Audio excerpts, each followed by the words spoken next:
বিতর্ক তৈরি হয়েছে। কিসের বিতর্ক madam?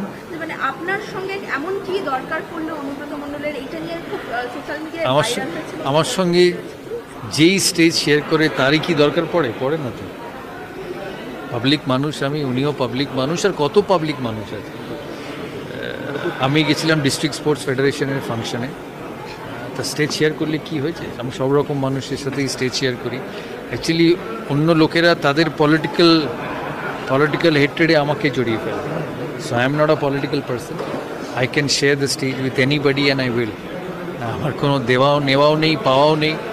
There was no reason স্টেজে একসাথে। এখানে কত লোকের সাথে আমি আছি। I am a public person, so doesn't matter.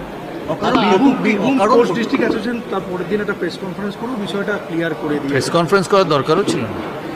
আমি কত লোকের সঙ্গে মিশি। অকারণ একটা বলা হয় সৌরভ গাঙ্গুলি সফট টার্গেট হয়ে যাচ্ছে মানুষের কাছে, অকারণ তাকে নিয়ে আমি বদরও করি না কি টার্গেট করলো, কিসের টার্গেট?